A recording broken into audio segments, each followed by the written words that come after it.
সবাই কেমন আছেন? বাঙালঘটি জমজমাটি ব্লগে আপনাদের সবাইকে স্বাগত। আজ একটু ফুলকপি বানাবো। এই যে ফুলকপির যে ডাঁটাগুলো দেখছেন তো, এগুলো কিন্তু আলু বেগুন এইসব দিয়ে না বেশ সুন্দর রান্না করা যায়, আর খেতে বেশ ভাল লাগে একটু সর্ষে বাটা দিয়ে। তো আজকে আমি নর্মালি এমনি ফুলকপি বানাবো।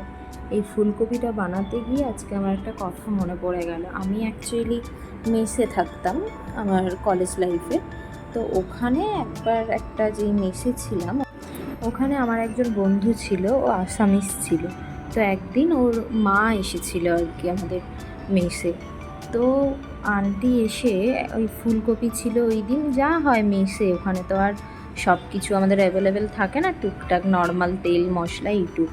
তো মানে সেরকম কোনো স্পেশাল মশলাপাতি কিচ্ছু ছিল না, কিন্তু আন্টি এত ভালো ফুলকপিটা বানিয়েছিল, মানে মানে ভীষণ টেস্টি হয়েছিল, ভীষণ টেস্টি। আন্টিকে জিজ্ঞেস করে তুমি কী দিয়ে বানিয়েছো? বলছে কিছুই নয়, নর্মাল যা তোদের এখানে আছে ওটা দিয়েই বানিয়েছি।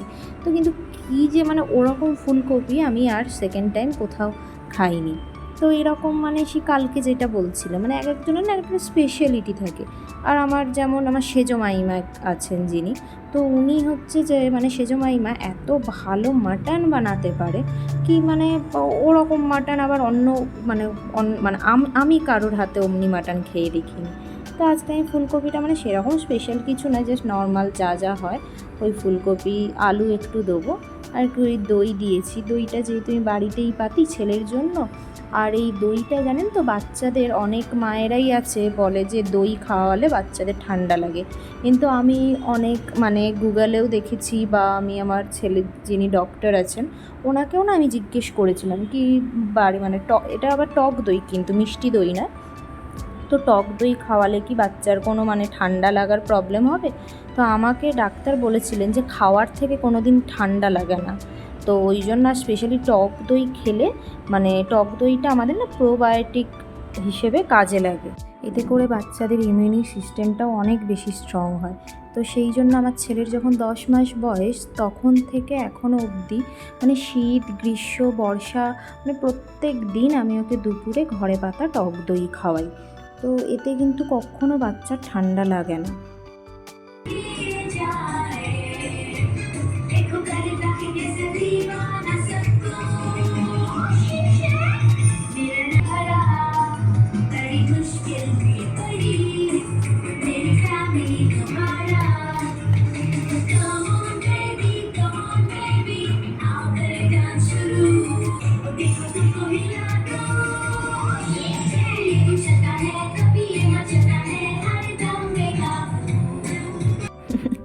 অবস্থা দেখুন, শিনচ্যানের গান শুনে কি করছে। এই শিনচ্যান কার্টুনটা মনে আছে, এটা যখন আমরা মানে ছোট ছিলাম তখন এই কার্টুনটা হতো, আর এত পছন্দের ছিল এই কার্টুনটা, মানে শিনচ্যান মানে যে কোনো কিছু ছেড়ে এই শিনচ্যানটা দেখতে হতো। তা এখন দেখছি আমাদের ছেলেও এই শিনচ্যান দেখে এনজয় করছে। ওই দেখুন লাফাচ্ছে কেমন করে, সারাক্ষণ দুষ্টুমি করতে থাকে।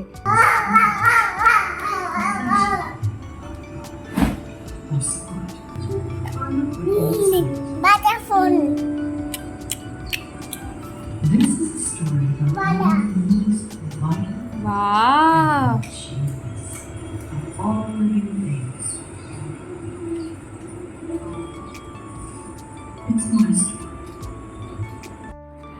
দিয়ে কেমন দেখুন টিভিটা নিজে নিজে অফ করে দিল। আজকে একটু আর ওই শাক বানাবো, মেথির শাকটা আজকে বানাবো। আগের দিন ওই দিদির কাছ থেকে জেনে ওই যে ডাল দিয়ে মেথির শাক করেছিলাম, তো আজকে আবার নিয়ে এসেছি একটু।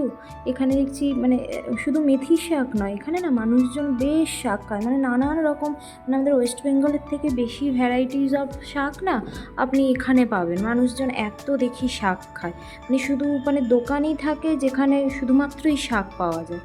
তো ওই জন্য মানে প্রায় দিনই আমাদের ওই শাক নিয়ে আসি। আজকে একটু মেথির শাক বানাবো। দেখুন কেমন লাগছে, সবুজ লাল হলুদ কেমন দেখতে লাগছে। খাওয়ার এরকম কালারফুল হলে আরও যেন খাওয়ারের ইন্টারেস্টটা বেড়ে যায়, যে কোনো খাওয়ারের যদি মানে এরকম কালারফুল হয় আর কি দেখতে। বাড়িতে থাকাকালীন জানেন কোনো শাক আমি খেতাম না, মানে মা আমাকে খাওয়াতেই পারতো না। ওই কলমি শাক একটা হয় যেটা, ওই শাকটা আবার আমার বরাবর ভীষণ প্রিয়। তাছাড়া সেভাবে আর কোনো শাক মা আমায় খাওয়াতে পারতো না। কিন্তু এখানে এসে না, মানে ছেলের জন্য যে এই শাকটা নিয়ে আসি, তো মানে বানাই, তো দেখি খেয়ে ভালো লাগে, খারাপ লাগে না। বেসিক্যালি নিজে রান্না করি তো, হয়তো সেই জন্যই ভালো লাগে যে নিজে রান্না করেছি, ওটা কি আর ফেলা যায়। এতদিন মা করতো বা অন্যরা করতো, তখন তো বুঝতাম না এর কষ্টটা। এখন যেহেতু নিজে করি, সেই জন্য সব খাবারই মনে হয় ভীষণ টেস্টি হয়েছে। এর থেকে ভালো খাবার আর কিছু হয় না। বড় হওয়ার সাথে সাথে আমাদের সাইকোলজিগুলো কেমন একটা চেঞ্জ হতে থাকে না, নানান রকম, মানে লাইফের এক একটা স্টেজে আমরা পা দিই, আর আমাদের জীবনের দর্শনটা আলাদা আলাদাভাবে আমাদের চেঞ্জ হতে থাকে। এক একটা সময় এক একটা রকমভাবে আমরা জীবনকে দেখি। আপনাদের সাথে কথা বলতে বলতে দেখুন আমার রান্নাটাও হয়ে গেছে, জল দিয়ে দিয়েছি। আর কিছুক্ষণ ঢেকে রাখলেই এই যে দেখুন আমার হয়ে গেছে বানানো। আজ না আমার ওই যে বন্ধু আছে, তো ও জানি না, শুধু আমাদের দিকে বলে রেখেছে যে আজকে সানডেতে হচ্ছে যে রাতে ও নাকি কিছু স্পেশাল বানাচ্ছে, যেটা সারপ্রাইজ থাকবে। তো তো আমরাও জানি না কি, তাই আজ ওটা আপনাদের দেখাতে পারবো না, ওটা না আপনাদের কাল দেখাবো। ও মানে লাস্ট 2-3 দিন থেকে বলছে যে আজকে সানডেতে খুব ভালো কিছু বানাবে। এই দেখুন এটা সন্ধ্যাবেলায় কী নিয়ে এসেছি, চিকেন শর্মা। এই মানে সন্ধ্যাবেলায় মানে ঘুম থেকে ওঠার পর এত খিদে পায়, মানে সারা দিন অত খিদে পায় না। জানি না কতজনের আপনাদের এরকম খিদে পায়, কিন্তু আমি তো মানে সারাদিন না খেয়ে থাকলেও সন্ধ্যায় আমি না খেয়ে থাকতেই পারবো না। এই দেখুন কি দেখছি, ফাইনালি পাঠানটা দেখতে পাচ্ছি আমি। অ্যামাজন প্রাইমে দেখলাম এসেছে, তো আর দেরি না করে বসে গেলাম। হলে গিয়ে তো এখন দেখা সম্ভব হয় না। তো যাই হোক, আমি পাঠান দেখি। ব্লগটা এখানেই শেষ করছি। সবাই ভালো থাকবেন আর সুস্থ থাকবেন।